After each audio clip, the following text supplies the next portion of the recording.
ఓం సాయిరామ్. సాయి భక్తులందరికీ నమస్కారం అండి. సాయినాథుని దయ వల్ల ప్రతి ఒక్కరి కుటుంబం ఎక్కడున్నా కూడా సుఖంగా, సంతోషంగా ఎప్పుడు కూడా అష్టైశ్వర్య, ఆయురారోగ్యాలతో అభివృద్ధి చెందాలని చెప్పి సాయి తరపున నేను కూడా కోరుకుంటున్నాను.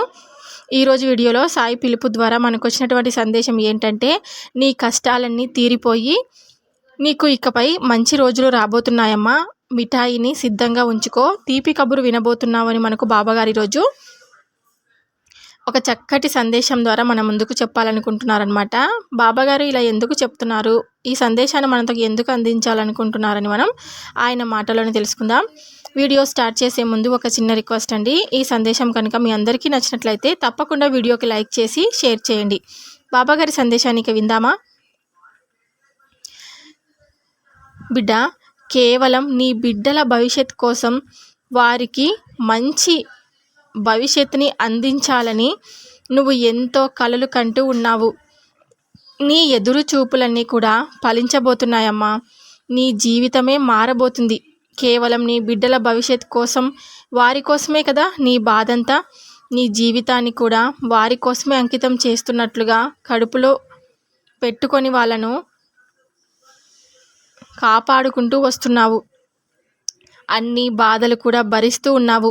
ఎవరికి చెప్పుకోలేక, ఎవరి ముందు నీ మంచి చెడుల గురించి కనీసం విన్నవించుకోకుండా నీలో నువ్వే చెప్పుకుంటూ, నీ బాధలను దిగమింగుకుంటూ, మనసును నువ్వే నచ్చ చెప్పుకుంటూ కాలం గడుపుతూ ఉన్నావు కదా.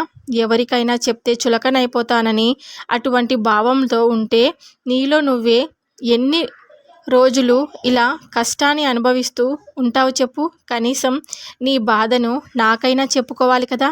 నేను ఉన్నాను కదా వినడానికి. ఇతరులకు చెప్పుకుంటే చులకనైపోతావని కనీసం నాకు కూడా చెప్పకుంటే ఎలా చెప్పు. నువ్వు చెప్పకపోయినా నీ బాధలన్నీ నాకు తెలుస్తాయి. నేను సర్వంతర్యామిని. నాకు ఎవరు ఎక్కడ ఉన్నా, ఏం చేస్తున్నా, ఎవరి మనసులో ఏమి అనుకుంటున్నా సరే ఇట్టే తెలిసిపోతాయి.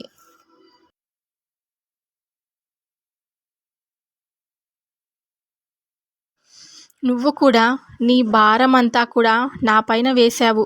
నీ జీవితాన్ని కేవలం నీ బిడ్డల కోసం మాత్రమే గడుపుతున్నావు కదమ్మా. ఆనందాలను, సంతోషాలను అన్నీ కూడా నా నుంచి దూరం చేశావుగా. ఇక ఏం మిగిలిందని జీవితానికి ఇంకా కొనసాగించమని చెప్పి నాకు ప్రతిరోజు కూడా ధైర్యాన్ని చెప్తున్నావు బాబా అని నువ్వు నన్ను అడుగుతున్నావు. కేవలం నా బిడ్డల కోసం నా జీవితాన్ని కొనసాగిస్తూ ఉన్నాను. ఆ విషయం కూడా నీకు తెలుసు కదా. నాకు అసలు దేని మీద కూడా ఆశ లేదు. మొత్తం కూడా కోల్పోయినటువంటి ఈ అంధకారమైనటువంటి జీవితానికి అర్థం అనేదే లేదు. కనీసం నా బిడ్డల యొక్క భవిష్యత్ అయినా సరే నా జీవితంలా కాకుండా వారికి ఒక మంచి భవిష్యత్తు ఉండేటువంటి జీవితాన్ని ప్రసాదించవయ్యా అని, ఒక అందమైనటువంటి భవిష్యత్తుతో వారిని తీర్చిదిద్దు అని నన్ను ప్రతిరోజు అడుగుతున్నావు కదా తల్లి. పూర్వజన్మల పాపకర్మల మూలంగా నువ్వు ఇలాంటి దుర్భరమైన జీవితాన్ని గడపవలసి వస్తుంది. అందుకు నేను కాదనడం లేదు. ఎన్నో రకాలుగా నువ్వు నలిగిపోయావు. ప్రతి క్షణం కూడా కుమిలిపోతూ ఉంటున్నావు. ఇక బాధపడవద్దు, ఎక్కువగా కూడా ఆలోచించవద్దు. జరిగిపోయిన దాని గురించి ఎక్కువగా ఆలోచించకు. జరిగిన వాటి గురించి ఆలోచిస్తూ ఎందుకు ఇంకా నువ్వే బాధపడుకుంటూ ఉంటావు చెప్పు. జరిగిందంతా కూడా ఒక పీడకలగా మర్చిపోతే నువ్వు ఇంకా ఎన్నో మంచి రోజులను చూడబోతున్నావు. ఇంతటితోనే నీ జీవితం ముగిసిపోలేదు కదా. అలాగే నీ జీవితం ముగిసిపోయిందని నువ్వు భావించవద్దు. అలా భ్రమలో కూడా ఉండకు తల్లి. ఏదైనా వచ్చినా సరే తిరిగి వెళ్ళిపోవాల్సిందే. మనతో పాటు ఉన్నటువంటి క్షణంలో మనకు ఎక్కువగా నిరాశకు గురి చేసేలా చేస్తాయి. మనల్ని ఏ పని చేయకుండా అవి మనల్ని అడ్డుగా నిలబడతాయి. వాటిని చూసి నేనున్నాను కదా, వాటిని నేను చూసుకుంటాను, నువ్వు భయపడాల్సిన పనే లేదు. ముందు వాటిని చూసి నువ్వు భయపడాల్సిన అవసరం కూడా లేదు. నీకు ఎదురైతే నా సాయి ఉన్నాడని చెప్పి ఆ కష్టాలతో నువ్వు ధైర్యంగా చెప్పు. ఇప్పటి వరకు జరిగిందంతా దాని గురించి నువ్వు అసలు ఆలోచించకు. ఏది జరిగినా అది మన మంచి కోసమే జరిగిందని భావించు. కొన్ని నువ్వు ఊహించిన విధంగా మార్పులు చేసుకోబోతున్నాయి. కాబట్టి అంతలోనే నీ జీవితం అంతా కూడా ముగిసిపోయిందని ఒక నిర్ధారణకు మాత్రం నువ్వు రావకమ్మా. ముందు ముందు జరగబోయేటువంటి ఎన్నో మార్పులకు మంచి క్షణాలను నువ్వు చూడబోతున్నావు. అవన్నీ కూడా నీకు తెలియదు కాబట్టి కేవలం మరి ఈ సాయికి మాత్రమే తెలుసు కాబట్టి కాస్త శ్రద్ధ సహనంతో ఉండు అన్నీ అని చెప్తూ ఉంటాను. వాటిని చూసి భయపడవద్దు. అలాగే వాటి నుంచి నువ్వు దూరంగా పారిపోవాలని ప్రయత్నం కూడా చేయకు. వాటి కోసం ఆ సమయంలో ఈ సాయి సన్నిధిలో గడిపేందుకు కాస్త సమయానికి ఆధ్యాత్మిక రుణపరుచుకునేటువంటి ప్రయత్నం చేయి ఆధ్యాత్మికంగా. అప్పుడు నేను నీకు ధైర్యాన్ని ఇస్తాను. రాబోయే రోజులన్నీ కూడా నీకు గొప్పగా అనుకూలంగా మారబోతున్నాయి. నిన్ను ఆశ్చర్యానికి గురి చేసే విధంగా ఈ సాయి నీ జీవితంలో ఎన్నో మార్పులు తీసుకొని రాబోతున్నాడు. అవి నువ్వు తప్పకుండా తెలుసుకొని తీరుతావు. నాకు నువ్వు నీ బిడ్డలు వేరేనా చెప్పు? నువ్వు వారి గురించి అంతలా బాధపడాలా? నీ ఆశలన్నీ, నీ నమ్మకాలన్నీ అన్నీ కూడా నేను చూసుకుంటాను. నీ ఆశలన్నీ నీ భవిష్యత్తులో అంతా వారి కోసమే ఫలంగా పెట్టుకున్నావు కదా, అంతా కూడా నాకు తెలుసు. వారి జీవితం అంతా సంతోషంగా గడిపేందుకు నేను అన్నీ కూడా సిద్ధంగా ఉంచాను కాబట్టి నువ్వు వేరు కాదు. జీవితం అంతా కూడా చదివేసినటువంటి అన్నీ తెలుసు నాకు. వారి భవిష్యత్తు గురించి నాకు ప్రతిరోజు కూడా గుర్తు చేస్తూ ఉంటావా చెప్పు? వారి అవసరం లేదమ్మా. అలాగే అదే పనిగా వారి గురించి ఆలోచించడం అవసరం కూడా లేదు. వారికి మంచి భవిష్యత్తు అందిస్తున్నా. అలాగే వారికి ఎప్పుడు కూడా నా పూర్తి సహాయము ఏ క్షణంలోనైనా సరే తప్పకుండా ఉంటుంది. ఎప్పటి నుంచో వారికి అన్ని విలువలు తెలిసేలాగా వారికి తెలియపరుస్తూ ఉన్నావు. నిజంగా నీకు అభినందనలు. నువ్వు వారికి ఆస్తులు ఇవ్వకపోయినా ఏం బాధ లేదు, కానీ మంచి సంస్కారం ఇవ్వడంలో మాత్రం నీ పాత్రను నువ్వు ఎక్కువగా చూపిస్తున్నావు.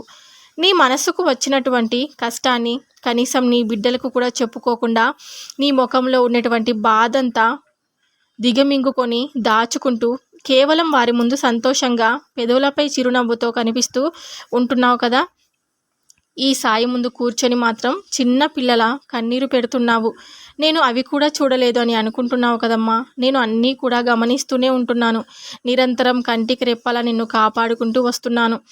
నువ్వు అడిగినటువంటి సమస్యకు తప్పకుండా నా నుంచి పరిష్కారం త్వరలోనే రాబోతుంది. తప్పకుండా ఏదో ఒక పరిష్కారాన్ని నీకు నేను చూపిస్తాను.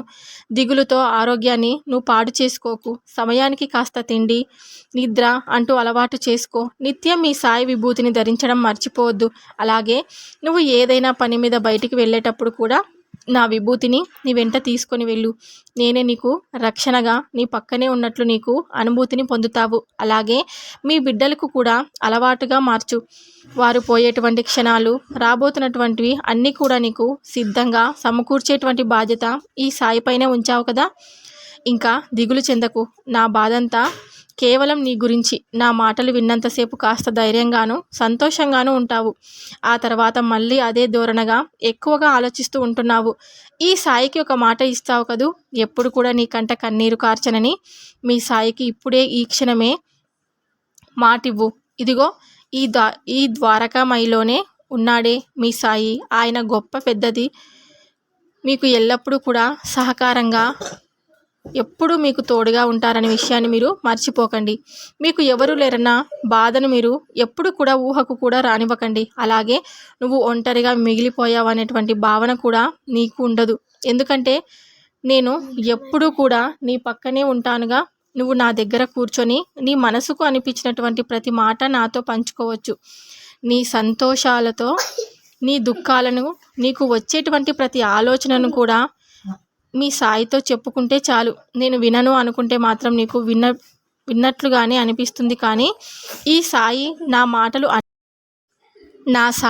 మాటలు అన్నీ గమనిస్తున్నాడని పరిపూర్ణంగా నువ్వు నమ్మితే ఎటు చూసినా కూడా నీ సాయి రూపమే నీకు కనిపిస్తుంది. అలాగే నీకు తోడుగా నీ నీడగా ఉన్నట్లు నువ్వు అనుభూతిని తప్పకుండా పొందుతావు. ఇంతటితో నా జీవితం ముగిసిపోతుంది, ఇంకా ముగించాలని మాత్రం ఎప్పుడు కూడా నువ్వు అనుకోవద్దు. భగవంతుడు అన్నీ చూస్తుంటాడు. సంతోషమైన రోజులను నీకు ప్రసాదిస్తాడు. నువ్వు ఎప్పుడు కూడా ధైర్యంగా ఉండి నీ బిడ్డలకు కూడా ధైర్యాన్ని చెప్పుకుంటూ ఉండు. ఏ కష్టం వచ్చినా సరే తప్పకుండా నీ వంతుగా ఏదో ఒక పాత్ర అయితే నువ్వు పోషిస్తావు కదా. ఖచ్చితంగా నీకు మంచి స్థానాన్ని ఇస్తానని, కష్టాన్నంతా నువ్వు దిగమింగుకొని బ్రతకనవసరం లేదని, ఇకపై నీకు సంతోషాలు మాత్రమే ఇస్తున్నానని నీకు నేను మాటిస్తున్నాను. అలాగే ఇక నుంచి ఎక్కువ బాధపడవలసిన అవసరమే లేదు. ఆలోచించు. రేపటి నుంచి నువ్వు ఒక కొత్త జీవితాన్ని గడుపుతావని, నీకు నువ్వే అర్థం చేసుకుంటావని మనకు బాబాగారు ఈరోజు ఈ సందేశం ద్వారా మనకు కొన్ని విషయాలని తెలియపరిచారండి. బాబాగారు చెప్పినటువంటి సందేశం మీ అందరికీ నచ్చుంటుందని అనుకుంటున్నాను. నచ్చితే కనుక తప్పకుండా వీడియోకి లైక్ చేసి షేర్ చేయండి. ఇంకొంతమందికి మన ఛానల్ని సబ్స్క్రైబ్ చేసుకోమని కూడా చెప్పండి. సర్వే జన సుఖినో భవంతు. ఓం సాయిరామ్.